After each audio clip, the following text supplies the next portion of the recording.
La politique, justement, en 1993, vous êtes conseiller aux affaires internationales pour Gérard Longuet, qui était alors ministre de l'Industrie. 2 ans après, vous devenez directeur du cabinet de Françoise de Panafieux, ministre du Tourisme. Et 1996, vous travaillez au cabinet de Hervé de Charette, ministre des Affaires étrangères. 3 ministères très différents. Qu'est-ce que vous retenez de ces expériences ministérielles?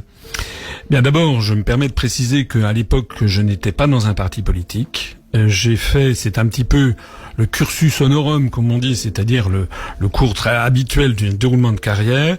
Pour un élève de l'ENA qui, comme moi, j'étais sorti dans les grands corps de l'État, j'avais pris l'inspection générale des finances.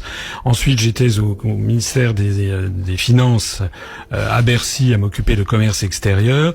Et lorsqu'il y a un changement de majorité, il est de tradition que on demande à ceux qui sont considérés comme des éléments prometteurs d'aller faire du cabinet ministériel. Donc c'est comme ça que je me suis retrouvé au cabinet de ministre de l'Industrie et du Commerce extérieur qui s'occupait justement qui allait traiter les sujets que je connaissais bien, d'autant qu'on me prête une bonne connaissance de l'Asie. J'ai vécu en Asie, je parle un peu le japonais.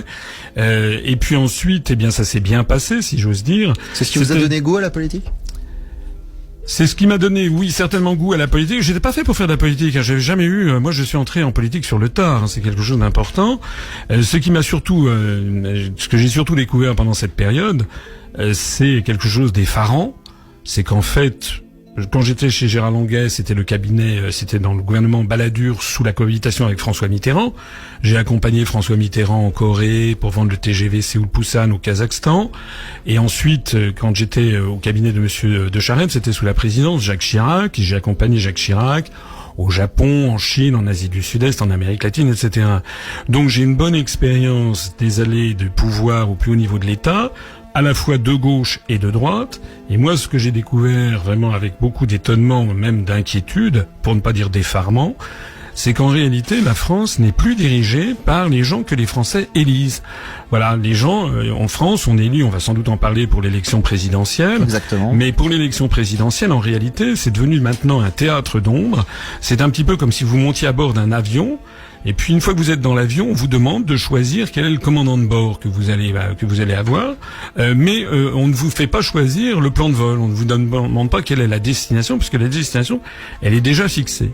Et c'est ça que j'ai découvert dans les allées du pouvoir, c'est que finalement, en réalité, la France était lancée sur une espèce de pente accélérée, et que les vrais centres de pouvoir avaient été en fait transférés de la France vers 3 grands centres.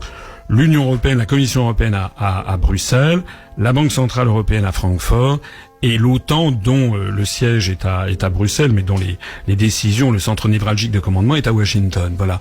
Et donc je me suis dit, moi je voyais, vous savez, je suis un Français comme tout le monde, comme les autres. Moi j'ai des amis, j'ai des copains, j'ai des amis d'HEC, j'ai des amis, j'ai de la famille, qui sont pas du tout dans la politique, et j'ai vu le gouffre qu'il y avait entre la croyance que les Français ont du pouvoir d'un président de la République ou d'un gouvernement et la réalité des événements où en fait ils appliquent des lignes de vol, des plans de vol, comme je le disais tout à l'heure, qui ont déjà été déterminés par d'autres de façon totalement antidémocratique et à l'insu des Français. On va avancer en 1997, la dissolution. Justement, vous rencontrez Charles Pasqua. Vous devenez son directeur de cabinet pendant 4 ans, alors qu'il présidait le Conseil général des Hauts-de-Seine. Mais ce Conseil général change de main. En avril 2004, il est présidé par un certain Nicolas Sarkozy. Vous écrivez qu'il vous écarte en vous nommant délégué général à l'intelligence économique à Bercy.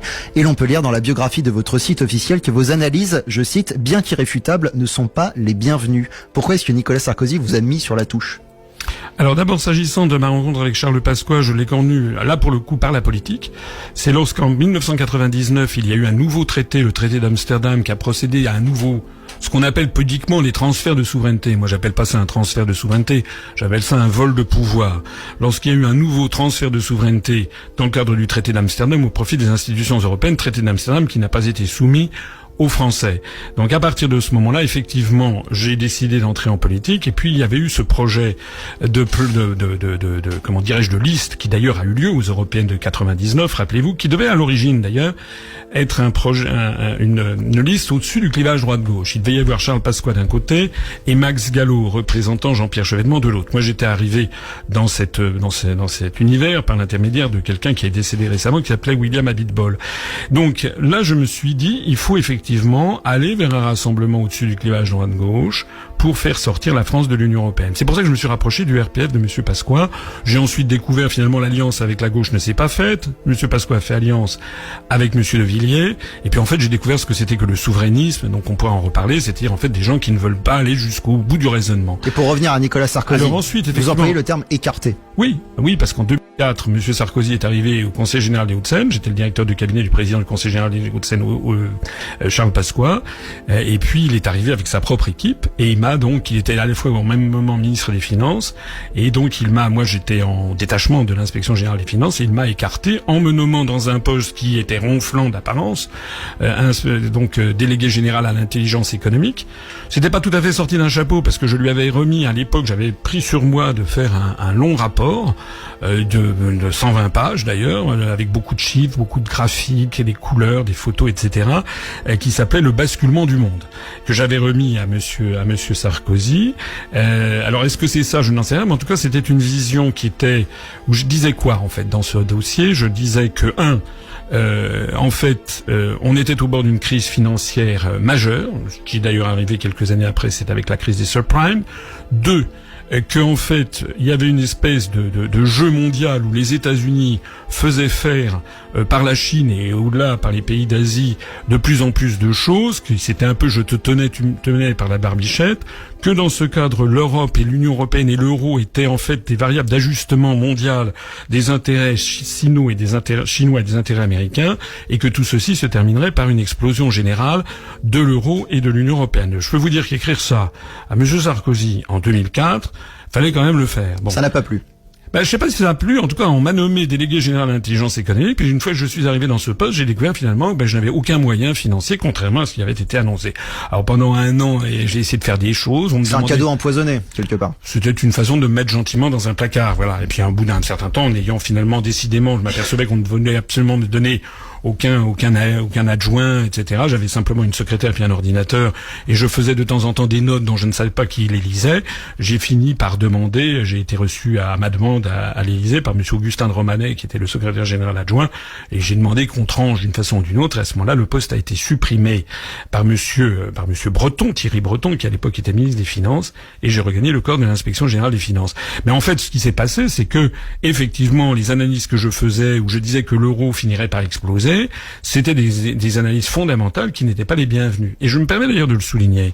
C'est qu'en France aujourd'hui, dans les ministères, je pense, à moins que peut-être des choses m'échappent, ce qui est possible, puisque je suis à l'inspection générale des finances. Enfin, maintenant, je suis en disponibilité, donc je n'ai plus de relation hiérarchique ni de salaire d'ailleurs. Et donc dans les ministères, oui. Mais dans les ministères, en fait, je pense qu'il n'y a pas actuellement de réflexion qui soit menée sur ce qui se passe en cas d'explosion de l'Union européenne ou de l'euro. Voilà. On aura l'occasion d'y revenir en fin d'émission avec Samuel Cincinnatus qui s'est penché sur votre programme. Pour clôturer la première partie de cette émission, je vais vous poser de petites questions. Et je vous demanderai à ce que vos réponses le soient également. Voilà. François Fillon aurait-il dû renoncer? Franchement, c'est son problème. Moi, j'en sais rien. C'est le problème des Républicains.